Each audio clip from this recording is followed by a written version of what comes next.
Olá, famílias do Mater Dei. Estamos começando o primeiro episódio do Pais à Mesa, um programa que nós pensamos para acolher e trazer os pais para próximo de nós e a gente discutir temas que são muito relevantes na vida de todas as famílias.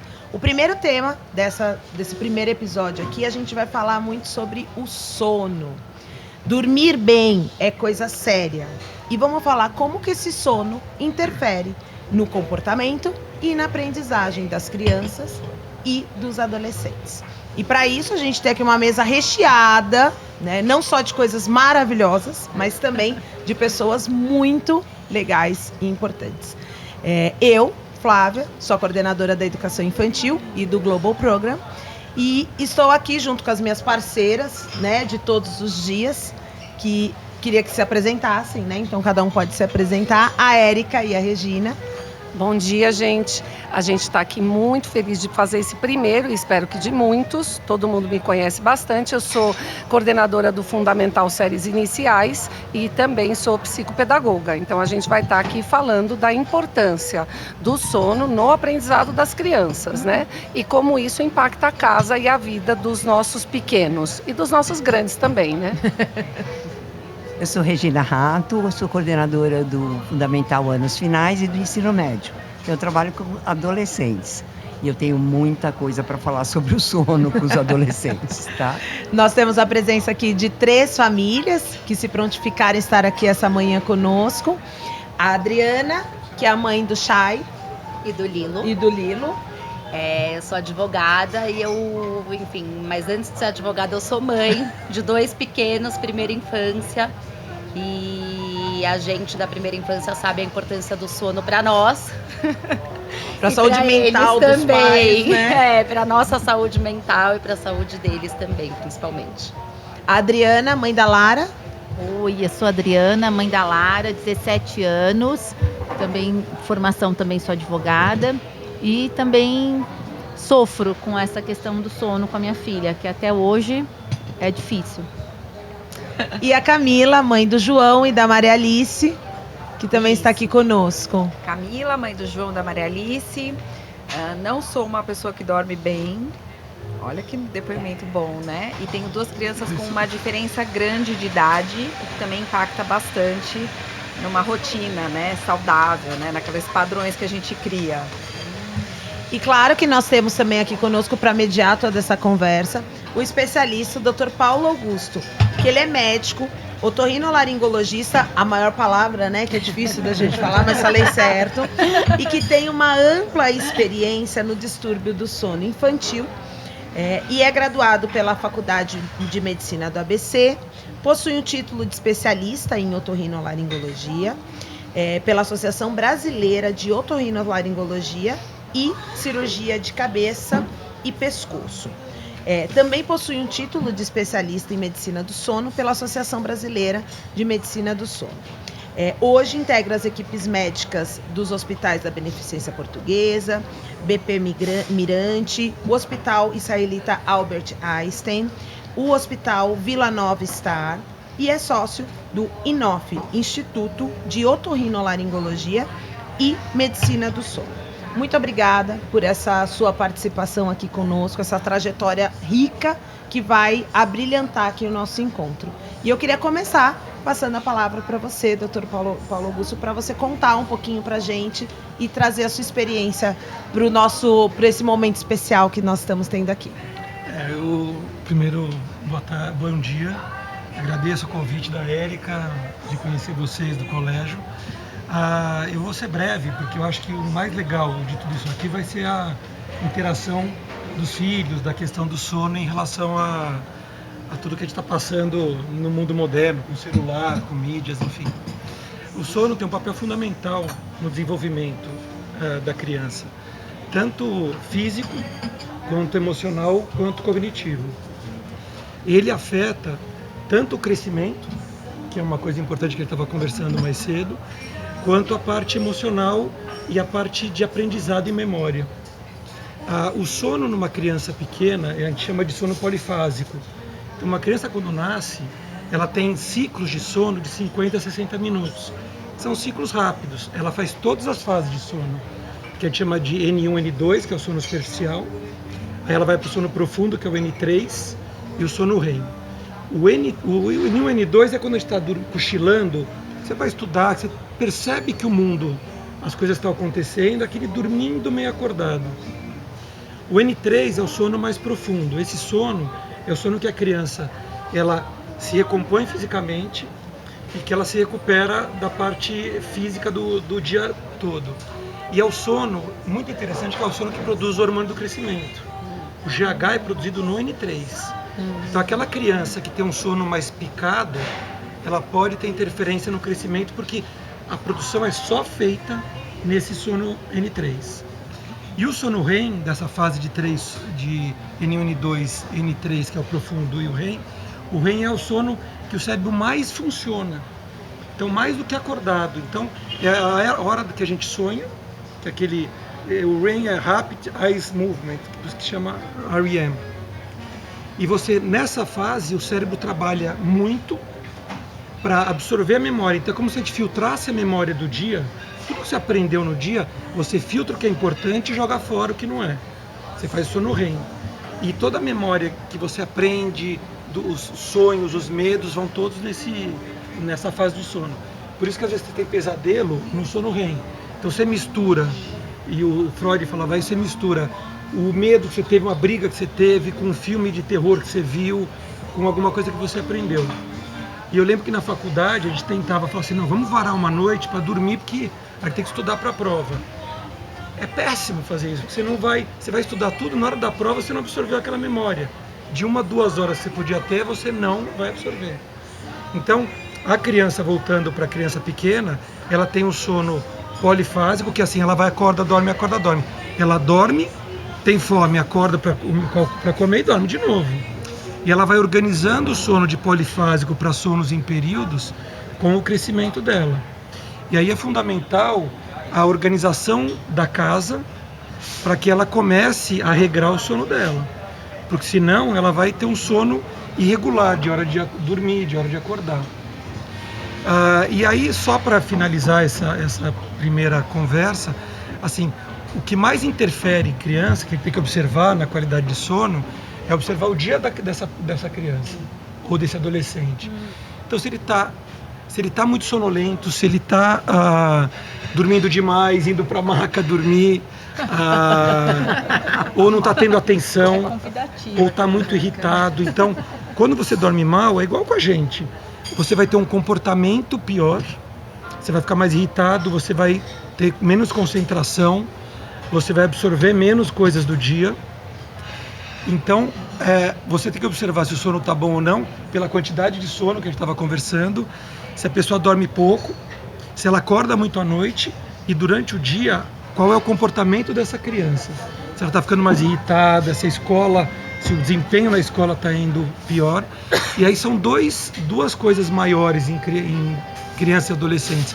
Uma é a apneia do sono, aquela criança que tem uma amígdala grande, uma adenoide grande, uma rinite importante, e que aí ela vai tentar entrar no sono mais profundo, ela não consegue, porque ela vai aprofundar, ela tem apneia porque fecha a via aérea, e ela vai ficar microdespertando. E a insônia, geralmente comportamental, porque a criança, e aí estava discutindo isso antes da aula, da nossa conversa, a criança quer ficar muito tempo fazendo as atividades, tem atividade de esporte e tal, aí vai para casa, fica no celular, e aí a criança acha que vai dormir de uma hora para outra. Ela não vai dormir.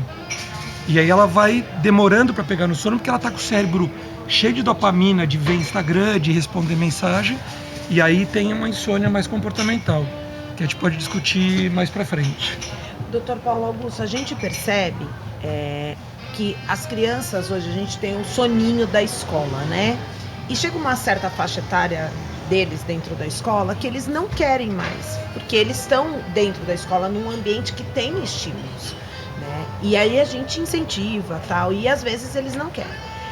Existe alguma dica, alguma informação, assim, ou alguma regra, né, do tempo que a criança precisa dormir? Existe algo que seja assim estipulado, alguma coisa dessa forma? Então, eu brigo que tem que tomar muito cuidado com os estereótipos, né? Então todo mundo fala, você tem que dormir de 6 a 8 horas o adulto. Tem adulto que precisa dormir 6 horas e está bem no dia seguinte.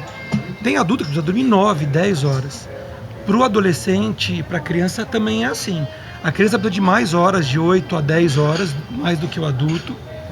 O adolescente, que eu estava discutindo com a Érica, que é uma coisa que a escola fez, que eu acho espetacular, ela tem um atraso de fase de sono. Isso é fisiológico. Quando a gente entra na adolescência, por uma questão hormonal, o adolescente tende a ir dormir mais tarde e acordar mais tarde. Isso é fisiológico.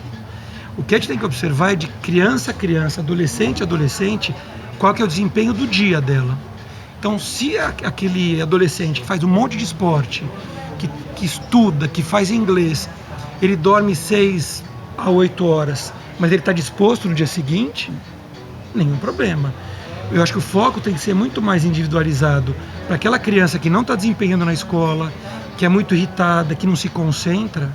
Eu vou dar um exemplo muito claro disso, que eu acho que até antecipando as perguntas, eu tenho 2 pacientes, isso assim, a gente não tem como cravar que isso pode ser uma tendência, mas os 2 adolescentes tomando Ritalina, com TDAH, um de 12 anos e a outra menina tinha 9. Eles tinham adenoide e amígdala grandes, dormiam mal pra caramba.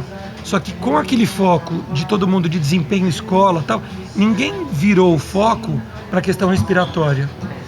As 2 crianças tomavam Ritalina, eu operei, porque eles tinham indicação cirúrgica, tinha uma baita adenoide, uma amígdala gigante, pararam de tomar Ritalina. Acredito. Então assim, é uma mudança de paradigma, e aí você fica muito focado no desempenho tal, e você não olha para as coisas mais básicas. Tem criança que não ouve e está na fono, mas não fez uma audiometria para perceber que o problema do desempenho na escola é porque eu não estou ouvindo bem. Exatamente. Então essas questões, eu acho que o foco tem que ser observar o dia dessa criança. Doutor Paulo, é assim, você falando coisas muito importantes no seu discurso aí, bem importantes. Quando a gente pensa nessa primeira infância, né, na educação infantil, no Fundamental 1, que são crianças que vão até 10 anos, eu vou tirar a adolescência um pouquinho, porque a adolescência aí tem as questões hormonais, eu acho que muda muita coisa na vida deles, muito importante isso que você falou, que aumenta a quantidade de sono, porque é muito comum a gente falar, adolescente é preguiçoso, não é verdade. Não é verdade, né? Mas eu vou pegar a primeira infância, a educação infantil e o fundamental.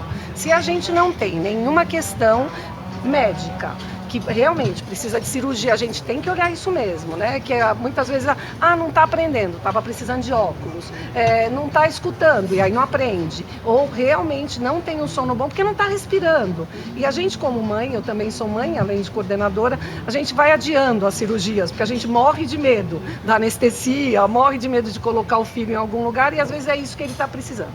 Se a gente tirar todas essas questões e pensar que meu filho não está dormindo bem, está acordando muito à noite, não está tendo um sono bom, aí acorda de manhã irritado, não quer nem pôr o uniforme para ir para a escola, está dando trabalho em questão de limite, está difícil isso, a gente tem que olhar então para a rotina dele. Então o sono está mais ligado à questão da rotina e do dia a dia, ou às vezes uma agenda super lotada, que é a gente mesmo que coloca, porque nessa primeira infância a responsabilidade da agenda é nossa, né? Está muito mais ligado ao limite, porque fica muito no celular, porque a gente também deixou. Então assim, eu estou olhando para este outro lado. Então você está dizendo para a gente que a gente tem que olhar o sono, tem que olhar o dia, mas tem que olhar também o limite e a rotina. É isso que você está falando. A tua pergunta, Érica, o teu questionamento é fundamental. A gente falou das exceções, eu acho. A gente começou falando mais das coisas que são patológicas. Mas o que está pegando hoje em dia, que eu acho que é uma pandemia, é literalmente uma pandemia de distúrbios de sono, tanto em adultos quanto adolescentes e crianças, é porque assim, numa breve explanação rápida, assim, nós temos 10 mil anos de civilização. A gente acordava com o sol nascendo. E ia ter que caçar e coletar. A gente era caçador-coletor 10 mil anos atrás. Ia ter que acordar e caçar, então você gastava energia. Esse gasto de energia produzia adenosina, que é o resultante do gasto de ATP, que é uma substância que vai acumulando. E quando acabava o dia, que vinha a noite, você começava a produzir melatonina. Então você tinha um ciclo natural de dia e noite, que qualquer ser vivo, não é ser humano, qualquer ser, de uma barata, um ser humano, todo mundo produz melatonina. E aí, de repente, de 50 anos para cá, desde a luz elétrica, da Revolução Industrial para cá, você começa a inibir a melatonina. E pior, com a Revolução Tecnológica, depois da Industrial Tecnológica, todo mundo só usa celular para tudo. Então você tem um desempenho, os pais hoje em dia cuidam dos filhos para um desempenho pleno, então todo mundo tem que ser o melhor em tudo. E aí, isso é ótimo, eu acho ótimo, mas chega numa hora que você tem que desacelerar do dia. E essa é a tua pergunta importante. Então, não adianta de tentar fazer academia, esporte, inglês, aí chega, vai jantar, agora vai dormir. Ninguém vai ter. Você tem dopamina no talo no cérebro, você tem adrenalina no talo. É igual eu sou palmeirense, eu vou ver o jogo do Palmeiras, acaba às 11h30 da noite, eu vou falar, agora eu vou dormir. Não dorme. Não dorme. Não dorme. O cara que é campeão, você pode ver, todo mundo que é campeão de um esporte, a pessoa não vai dormir. Então, o que você está dizendo pra gente aqui, os rituais de sono antes de dormir para essas crianças é fundamental. Voltar à estrutura de contar a história. Eu ia perguntar pra você, Adriana, sobre isso. Você estava comentando, você comentou essa questão de como que você tem um ritual de sono. Acho que era legal você contar pra gente. Então, doutor, eu tenho algumas dúvidas quanto a isso. Eu sou uma mãe muito preocupada com sono, porque eu preciso de sono, eu e meu marido. A gente, quando teve filhos, a gente tinha uma ideia muito remota de como ia ser essa questão, que você ouve falar de privação de sono, mas quando você vive na prática... É enlouquecedor, né? É enlouquecedor, é desesperador. E assim, eu acho que muitos divórcios devem acontecer porque os dois estão com privação de sono. Porque assim, demissão, ninguém suporta trabalhar tendo essa privação toda. E aí me chamou a atenção essa primeira explicação que o senhor deu a respeito desse ciclo curto de sono. Porque, de fato, quem tem filho pequeno como nós, a gente sabe que bebezinho tem esse ciclo curto e aí você tem acho que é natural você ter uma certa privação de sono nos meses iniciais. Mas passados esses meses, a minha primeira pergunta é, quando, né, pensando aí num bebê, na primeira infância, de 0 a 7 anos, acho que a primeira infância é isso, quando que naturalmente a gente pode começar a educar? Porque eu de verdade acredito, e aí assim, sem julgamento, com outras formas de fazer, mas na minha casa a gente ensinou nossos filhos a dormir, porque assim, não veio pronto, né? Quando que a gente pode começar a se preocupar em não estar 100% disponível para a criança, porque não vai ser fome, porque de fato é ela aprendendo a manter o sono, né? Algo natural da criança. Quando que é? Eu sei que cada criança é uma, cada bebê é um, mas quando que a gente tem que começar talvez a falar, putz, agora não é fome, agora é ele aprendendo, né, no desenvolvimento natural do cérebro dele, a se autoninar, voltar a dormir. Então, quando a gente fala de insônia, né, pensando nas fases fisiológicas e pensando em insônia, o que mais dá problema, a gente chama de associações inadequadas, que é uma das você tem dois tipos de insônia comportamental em criança, que são as associações inadequadas e os limites inapropriados. Então, falando assim, é natural, se você deixar a criança no quarto dela, você tem que fazer uma chama de extinção gradual ou extinção completa, que é o que o japonês faz mais do que o latino. A gente quer dormir junto, estar perto toda hora. Se a família, tem que ser o horário da família, dos 6 meses a 1 ano, você tem que começar. Porque assim, até os 6 meses é mamar no peito. Então ela acorda, dorme. Dos 6 meses a 1 ano, é quando você vai tirando o peito e dando alimentação natural. É nessa hora que você vai ter que soltar. Nenhuma criança, depois de 1 ano, vai ter fome de madrugada. É associação inadequada, que a gente chama. Então ela precisa do mamar dela para ter a segurança, né, dela. Mas isso você pode extinguindo de acordo com a tua rotina em casa. Então isso é individual. Mas a fome não é. Ninguém depois de 1 ano, 1 ano e meio vai ter fome e vai querer acordar de noite para mamar. Aí é hábito. Então o que vai levando a criança a perder a capacidade de dormir bem é muito mais um ensinamento do pai, um comportamento do pai, um limite inadequado. Então aquela criança que acorda muito à noite, não é para todo mundo que isso funciona, mas é assim que a ciência fala. Você tem que fazer uma extinção gradual. Ela vai chorar umas 3 noites seguidas. Na quarta, esqueceu. é duro fazer isso, não é muito fácil eu estar falando isso, mas é duro fazer. Então, respondendo a tua pergunta, as fases mais acorda-dorme, que são fases de 3 em 3 horas, ou de 1 em 1 hora, 2 em 2 horas, é no recém-nascido e vai diminuindo até os 6 meses. 6 meses a 1 ano, isso vai amadurecendo e aumentando fase. Depois de 1 ano, 1 ano e meio, se estiver acordando para mamar, é porque ela está fazendo uma associação inadequada. Que ela pode fazer com o celular, cursinho de pelúcia, com o pai, com a mãe. Tem que ter alguém perto para ela pegar no sono. E aí começa uma transição, que aí tem que ser conversada de caso a caso de como fazer. E aí a outra dúvida que eu tenho também, são duas na verdade.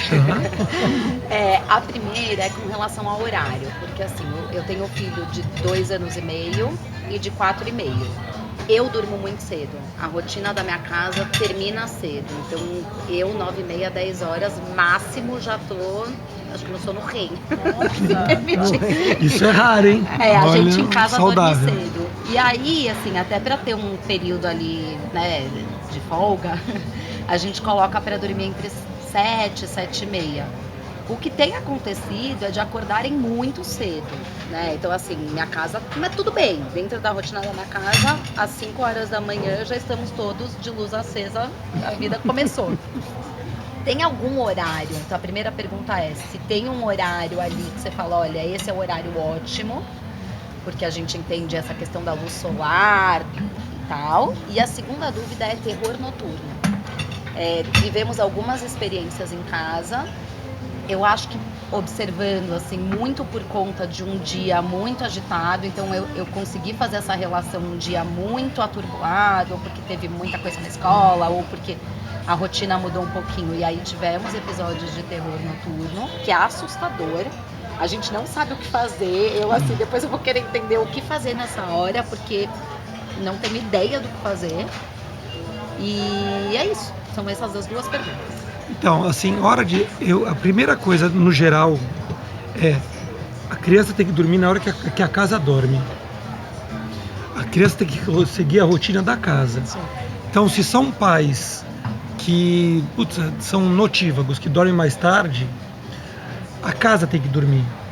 Que, assim, a casa tem que ir para a cama a tal hora. Vai ter crianças ou adolescentes que vão querer dormir mais tarde. Aí é uma regra mais individual, mas no geral, assim, se a casa, como vocês dormem cedo, geneticamente, vocês têm um ciclo de sono de avanço de fase, que a gente chama de dormir mais cedo. E vai acordar mais cedo, sim. Isso é fato. Então, não tem muito segredo nisso. A rotina, e a tua rotina é muito legal. A maioria dos lugares não tem rotina. Então, é bom estabelecer uma rotina da casa. Eu, como psicopedagoga, posso ajudar saindo um pouco do sono e pensando na educação. Hoje, o que a gente tem de muito prejudicial na educação das crianças, de uma maneira geral, para as crianças, e isso não é valor de julgamento, queria deixar muito claro aqui, tá? É que a maioria das casas hoje, quem está mandando são as crianças. Exato. E isso que é prejudicial. Quando você fala que seus filhos estão seguindo a sua rotina, que bom para eles. Isso é o mais importante, independente do sono. Isso que o Dr. Paulo falou é muito importante. Cada casa tem que ter a rotina determinada pelos pais. Então não tem o certo e o errado. Exato. Não é que a gente vai ser autoritário. A gente vai continuar sendo amoroso, vai continuar dando voz para os nossos filhos, mas eles vão seguir a rotina nossa. Eles são as crianças. Eles são crianças, porque isso dá segurança para eles. Isso torna eles adultos seguros, porque no momento certo teve alguém que trilhou o caminho por eles. E é esse momento importante. Isso é importante para o sono, isso é importante para a alimentação, isso é importante para as escolhas. E é muito diferente de autoritarismo. E as pessoas confundem isso. Então isso que você está fazendo, e ele reforçou que é muito saudável, é muito legal. E nessa idade que eles são pequenos, é legal dormir cedo e acordar cedo. Essa é uma rotina saudável. Com o adolescente você não vai conseguir isso. E conforme eles forem crescendo, você vai ver que essa rotina vai mudar. E você vai ter que acompanhar com eles, né, Regina? Não, é uma pena não conseguir fazer isso com o adolescente, né? Porque o adolescente vai, tá bom, você quer que eu durma, eu vou dormir. Eu acho até que é um gancho pra Camila também. A Camila tem o João, que tem 10 anos, isso, né? tem esportes e que tá sempre... Joguinho no computador com os amigos. o esportes e o esportes físico, né? Então ele tem um cansaço mental e físico. Então eu ia dar meu depoimento, né? Porque assim, são duas crianças que têm uma diferença de idade considerável. Então o João já tem 10, quase 11, Maria Alice indo para 6. E aí quando ela nasceu, era a minha maior preocupação. Meu Deus, o que eu vou fazer com essa criatura de 5 anos e com esse bebê? E a gente tem uma característica nossa, né? Eu gostei muito da fala da Érica, que assim, a criança tem que ter a rotina da casa. Então eu e meu marido, a gente de uma certa forma é muito descontraído. Então a gente gosta assim de ter regra, a gente gosta de ter rotina, mas a gente gosta de tratar as coisas com naturalidade, de uma forma descontraída. E aí a gente foi. E aí a danada da Maria Alice, antes dos 2 anos, já não queria mais fazer cochilo. Ela não queria mais fazer cochilo. Ela é assim. E ela é sagitariana, e o mundo é dela, e era isso. Gente, assim... Olha, se eu tivesse as imagens da câmera que filmava, assim, vocês não têm ideia. Eu tentando fazer ela dormir, porque ela tinha dormido o dia inteiro e ela tinha 0 sono. E o João, o pau torando com ele lá na sala com o Bartô e eu tentando fazer a menina dormir. Aí Mas, o nosso Camila, pediatra... você falou uma coisa importante. Você falou que você também tem dificuldade para dormir, né? Eu acho que é uma coisa eu sou uma importante, pessoa né? que assim, se eu seguir a minha rotininha bonitinha, eu pego no sono. Mas se eu acordar, aí só Deus sabe se eu vou voltar a dormir. E isso eu tenho desde pequena. Desde pequena. Bem rápido. Eu tenho um bode da minha irmã, porque a minha irmã tinha medo. Ela me chamava à noite para eu dormir com ela. Ela voltava a dormir e eu ficava. É bem assim, Camila. Enfim, a gente vai na terapia qualquer hora dessas resolver. E aí, poxa, aí a gente foi, o nosso pediatra também super bacana, super natural, e ele falou, Camila, se ela não quer mais dormir à tarde, deixa ela não dormir à tarde. Então ela muito cedo parou de dormir, durante o dia parou de ter cochilo, a gente foi conseguindo se organizar. Se eu falar pra vocês que assim, eu tenho problema, não tenho. O João foi uma criança que eu ensinei a dormir. A Maria Alice, não. Hoje eu passo praticamente o dia todo fora. E aí de noite, ela quer que eu durma com ela? Eu durmo com ela. E tá tudo bem. Assim, ela sabe que eu vou levantar. É claro, porque às vezes ela pergunta, você vai ficar agarradinha comigo a noite inteira? Não, filha. Não cabe nós duas aqui nessa cama. Eu vou ficar aqui agarradinha até você pegar no sono. Na hora que você pegar no sono, eu vou levantar e eu vou dormir na minha cama. E aí a gente vai bem. A única coisa que tumultua um pouquinho é que o João é sonâmbulo. Nossa, O João é sonâmbulo. E o sonambulismo, é animado lá, né? Doutor Paulo Augusto, tem a ver com essa rotina do dia? Tem, total, Ele Flávia, tem interferência disso nos dias mais agitados? Tem. O dia que ele ficou no videogame, eu vou tomar a frente e responder. O dia que ele ficou no videogame, o dia que ele ficou no YouTube, que assim... Eles ficaram no videogame, ficaram fazendo um monte de coisa que a coordenadora no outro dia tem que resolver, porque eles entraram onde não era pra entrar, daí a cabeça Eu não posso falar nada porque os meus netos estavam juntos. São os comparsas. E aí a gente brinca, né? A gente fala pro João, o meu marido, que é super divertido e engraçado, ele fala, você não tá vendo que você tá derretendo o seu cérebro? Então a gente dá umas pressões, sabe? Aí ele fica um pouco preocupado e tal. Não, ele não fica pouco preocupado, ele é muito preocupado, porque ele é todo certinho. Ele é todo certinho. Então ele fica muito preocupado. Aí eles vão pra minha sala pra resolver a questão. Ele fala assim, mas bem que eu pensei, você sabe que eu não dormi bem ontem à noite por conta disso? Ele fala sobre isso, é muito bonitinho. Ele já tem a consciência. Essa consciência, né? Eu acho que a gente tocando já então nesse assunto do celular, a Adriana tem a Lara com 17 anos, né, Adriana? E eu acho que quanto mais velho eles vão ficando, menos autonomia nós temos, assim, do ir lá e que aí vira uma briga, né? E muitas vezes a gente fala assim, eu prefiro perder a batalha, né? Ah, então deixa, porque agora eu tô com sono, né? Então acaba às vezes deixando. E isso interfere no outro dia, né? A gente vê as macas. Não, e eles lotadas, falam, né? a gente acha que o adolescente tem mais necessidade de sono. Não é. É que ele dorme pouco. Então ele acha, por exemplo, eu vou estudar. Além de ter mais necessidade, eles ainda dormem pouco pelos estímulos. Não, e eles porque falam aquela assim, luz, a rede social, aquilo é um jogo de dopamina, né? A geração dopamina que a gente tem hoje, os caras estão sempre elétricos ali. E eles não percebem que eles falam assim, Regina, eu estudei a noite inteira, inteirinha. Fui mal na prova. Eu sabia tudo. Mas é lógico, ele não descansou, não deu tempo. Então, o estudo na madrugada não resolveu nada. E demora para eles entenderem isso. E quando eles chegam com sono na escola, gente, é uma coisa baba, tem a maca. Eu já estou me sentindo mal. Deita naquela maca, dorme Era pesado. legal a gente explicar a maca, né? A gente tem uma maca na escola, onde os alunos usam ela quando eles estão passando mal. Mas a única coisa que eles não usam é quando eles estão passando mal. Ela virou um espaço social, sabe? Por uma luzinha meio passezinha. Não, já dá pra colocar um espaço social. Podia colocar uma plaquinha lá em homenagem à Lara, né? Porque a minha filha adora aquela maca. E você não sabe. Ela fica embora com ela. Ela fica do lado da minha sala. A maca é do lado da minha sala, né? Então eles sempre se referem. Então de vez em quando eu tô escutando um burburinho lá, eu entro. Aí eu olho pra lá e eu viro e falo assim, gente, o que tá acontecendo aqui? E aí tem um na maca e outro sentado na cadeira de roda. Olha que situação. E eles estão no maior bate-papo. Aí eu falo assim, sabe qual é a sorte de vocês? Porque eu sempre falo muito isso. Aí eles dão risada. Qual é, Érica? É que eu amo vocês, mas bora! É que o colégio é legal, né? Essa é a sorte de vocês, né? Porque se você tivesse no colégio que eu estudei, você ia ver onde você estava agora. Então, é porque realmente esse é um ponto importante. Sim. A gente é uma escola humanista e a gente escuta eles, a gente dá voz, a gente acolhe escola muito e põe o limite. Então você só vê maravilhosa. eles saindo correndo dali. Mas assim, mais muitos, a Regina de vez em quando ela me chama, ela fala, Érica, como é que a gente vai tirar? Eu falo, só jogando água, porque eles estão mortos, desmaiados. Eles não acordam, Eu você sacode, não acorda. Como que é essa batalha em casa? Então, é difícil. Pra mim é muito difícil. A Lara não é de agora das redes sociais, ela sempre foi assim, mas agora eu tava ouvindo o doutor, tem muita culpa da gente, minha e do meu marido, né? A gente sempre foi de dormir tarde. Então, assim, ela pegou essa rotina da casa. Ele tinha uns horários, ele trabalhava em casa, sempre trabalhou assim em casa. Então, assim, tinha um dia só que ele ia no plantão da prefeitura.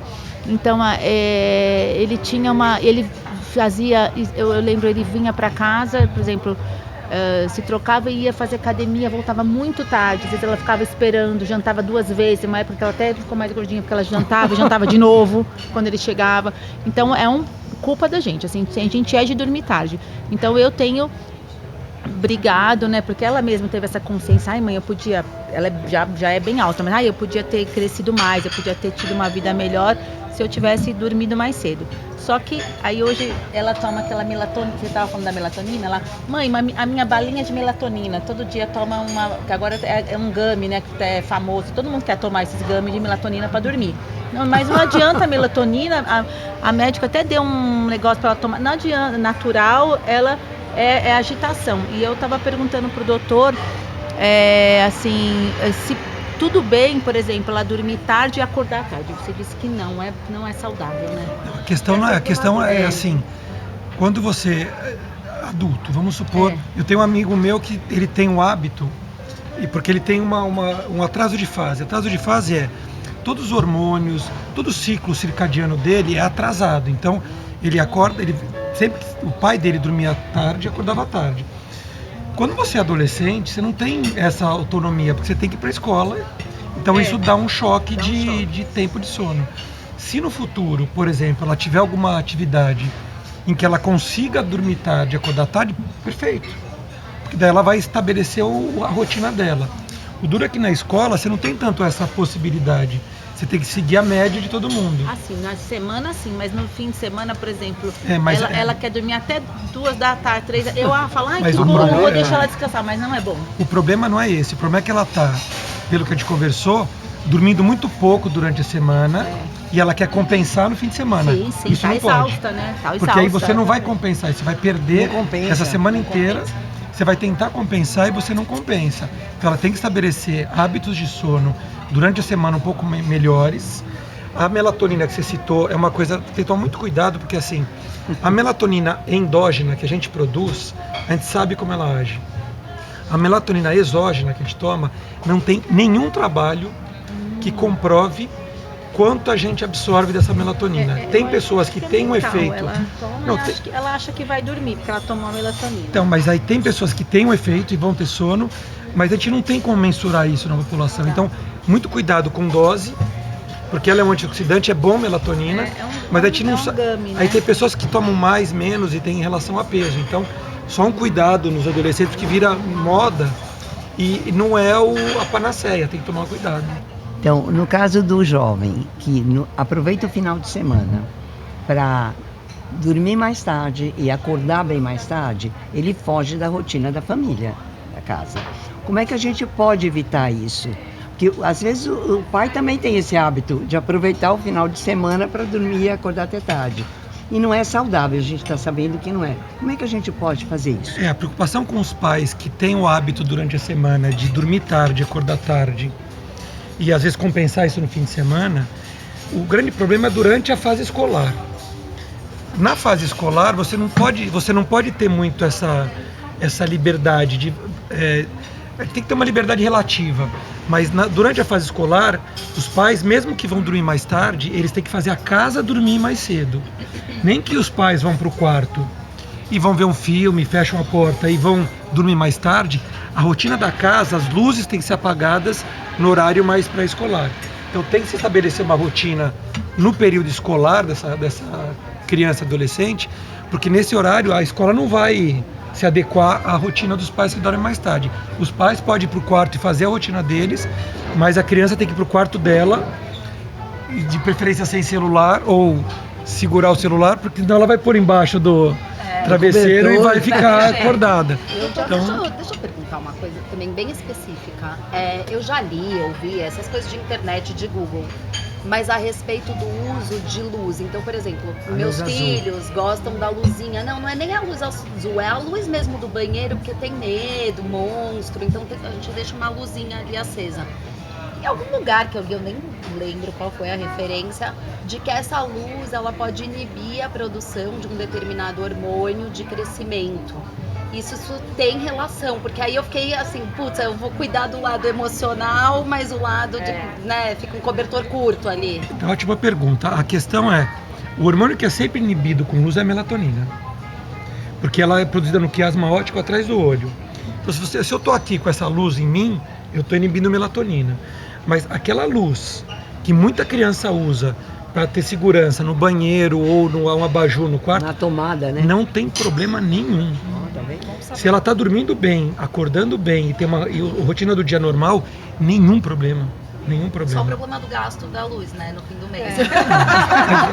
Bota uma luz de LED. Não pode desligar, vai lá e apaga, né, na hora que ela desliga, na hora que ela vai dormir. Mas eu acho que surgiu um ponto aí bem importante. Hoje tem moda o gummy, tanto que tem uma brincadeira ali em casa que eles querem fazer gummy de Ritalina, de Venvans para aumentar a tensão, vamos fazer que vai ganhar muito dinheiro, tem umas brincadeiras dessas. Ela toma melatonina, ela ama. Então, assim, essa hipermedicação para tudo que estão dando hoje em dia, que provavelmente atrapalha o sono também em alguns casos, certo, doutor? Então, eu queria falar de duas coisas, juntando o mote da Lara que a gente conversou antes, que eu acho que é muito importante discutir aqui antes de acabar a reunião, junto com medicação. Os adolescentes, e agora puxando o sono mais para adolescente, né? O que está acontecendo hoje em dia é uma pandemia de insônia em adolescente.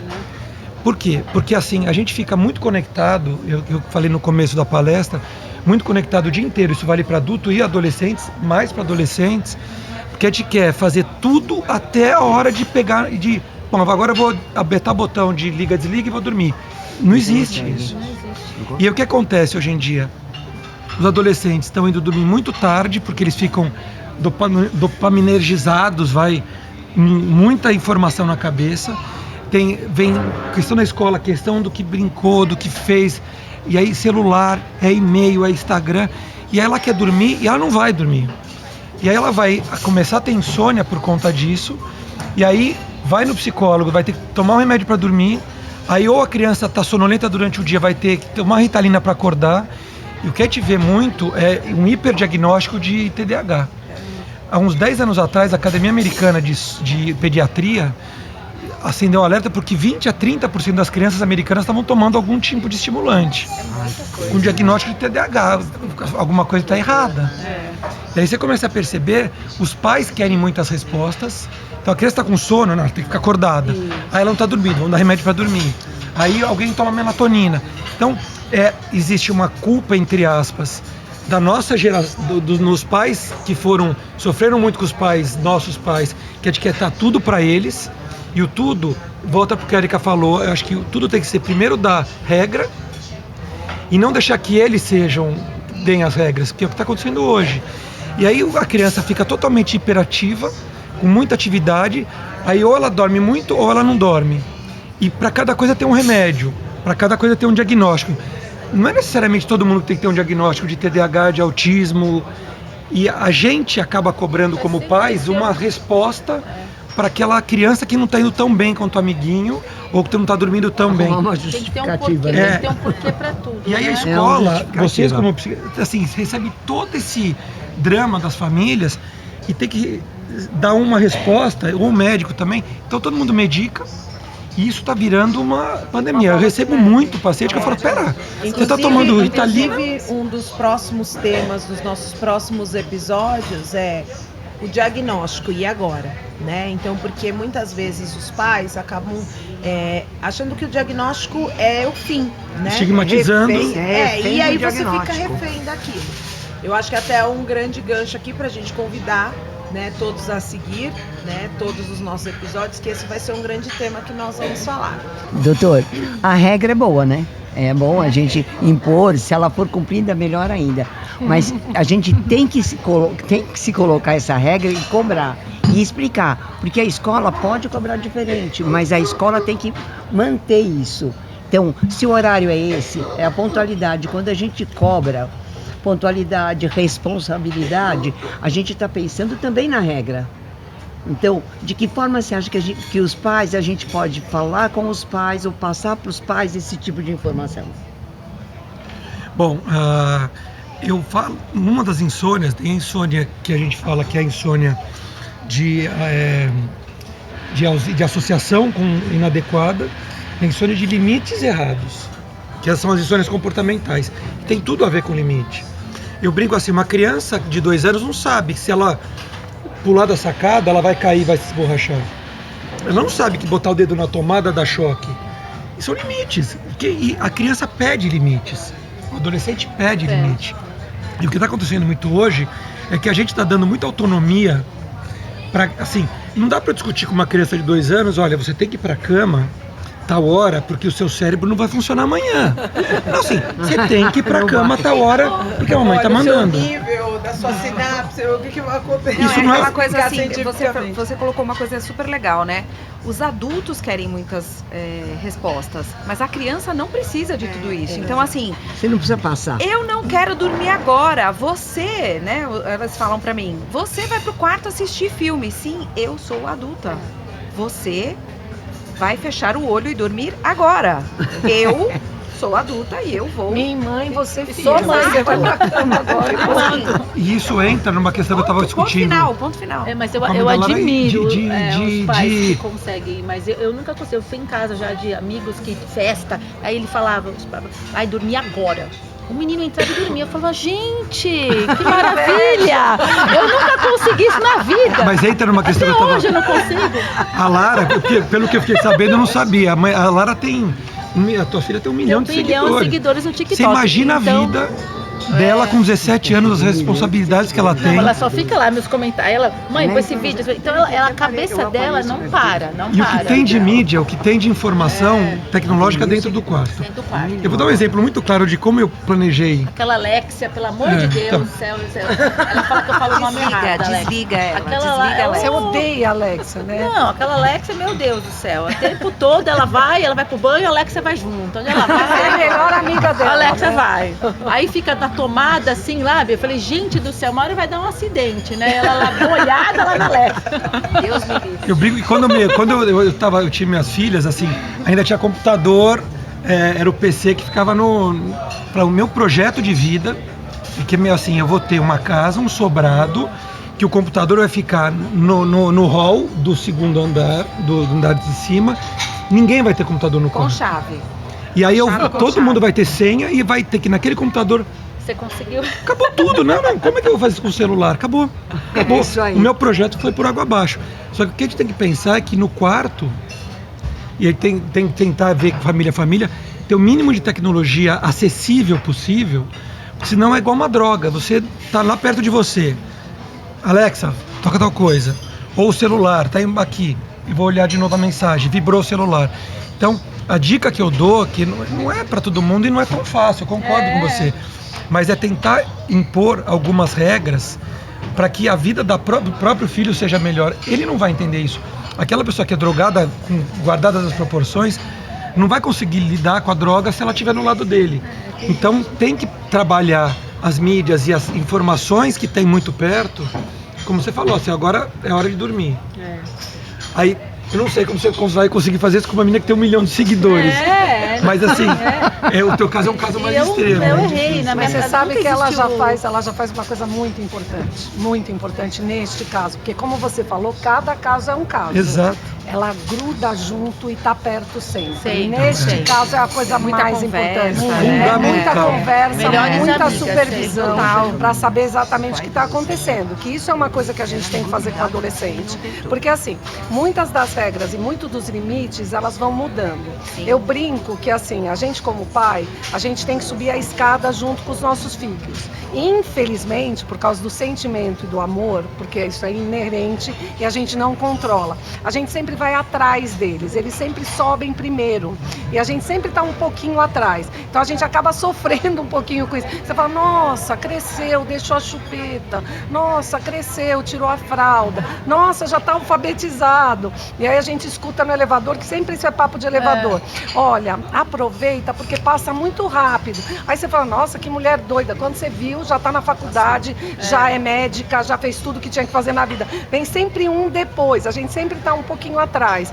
E a gente tem que se adaptar a cada realidade. Um adolescente que não tem 1 milhão de seguidores, você já tem que estar muito perto. Você já tem que estar vendo o que ele está fazendo na internet, entrar no mundo dele, não ser muito crítico, não ficar criticando tudo que ele faz. No caso dela, ela tem que grudar junto e ser muito presente. Eu gosto muito de uma coisa que a Sandy e o Júnior falam, né? O Júnior principalmente, ele fala, se eu não tivesse a mãe que eu tive, eu estaria perdido. E você vê, a Noeli sempre estava onde eles estavam, porque é muito sucesso, é muita coisa, a cabecinha pira, entendeu? E é isso que ela está fazendo, então acho que essa parte ela já está fazendo muito bem. Eu acho que é a presença dos pais, né? Sim, em tudo. Não, eu tô falando no excesso de sucesso, né? Pra não dar desespero, porque com a Lara é impossível. A gente na escola tem dificuldade de tirar dela. Eu falei que agora que ela se formar, no fim, eu falei, ela tem que dedicar a mim, porque assim, se ela tá aí, é graça, porque assim, o esforço que eu faço, ela dorme tarde, eu acordo, juro, pra gente, acalmar ela não o coração gosta que eu fale, mesmo. mas às vezes eu tenho que, sabe, trocar ela, vou trocar. É uma coisa, eu ainda de 17 anos. Porque é um desespero, porque ela tá assim, morta, porque não dormiu tarde. E a grande referência dela é você, mais, né? Eu não tô aguentando, eu não tô aguentando mais. Eu capoto, gente. É arrepiada, assim, de escutar. Não, é difícil, assim, sempre foi, mesmo quando meu marido era vivo, sempre fui eu. Então, assim, com horários, com tudo. Então, assim, se você faz as coisas, é graças a mim. Claro que ela tem todo, né, ela é maravilhosa, uma filha amorosa, ela é muito minha amiga. E como ela é mulher, você também tem mulher, eu ponho muito medo em algumas coisas, por isso que ela me mostra tudo. Eu falo que mulher é diferente, né? Até no comportamento dentro de um elevador, dentro de um prédio, dentro da casa dos amigos. Então, assim, ela me conta tudo, ela me fala tudo. Mas, assim, é difícil essa questão de dormir na minha casa, é muito difícil. Eu acho que na vida do adolescente, né?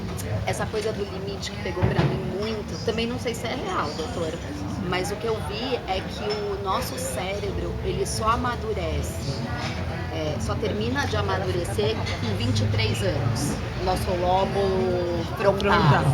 E aí eu acho que eu tenho filho adolescente, mas eu acho que a dificuldade do filho adolescente é que você vê um ser grande, mais alto do que você.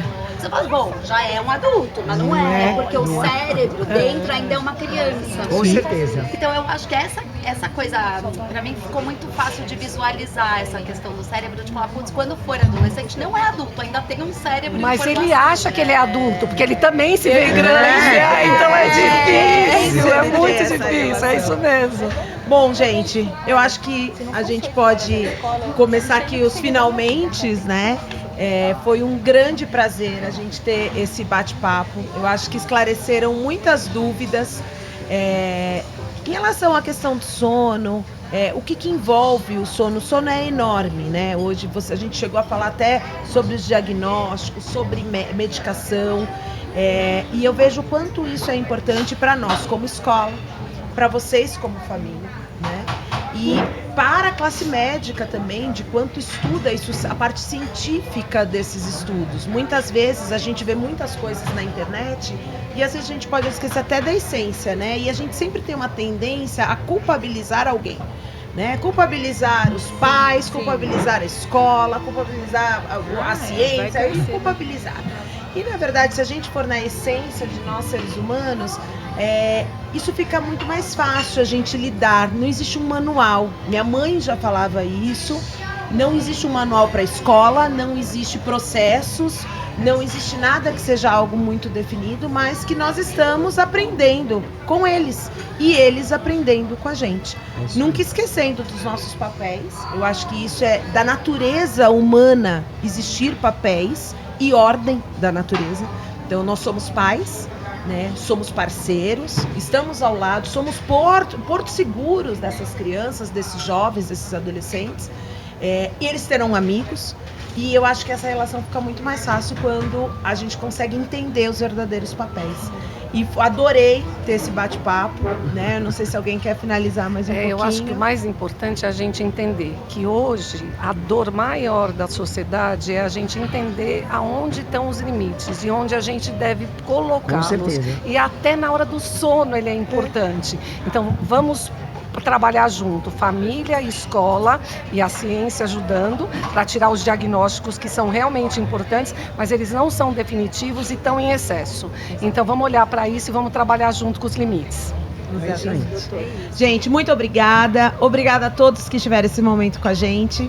E até mais. E aguardem o próximo episódio, hein? Tchau, tchau.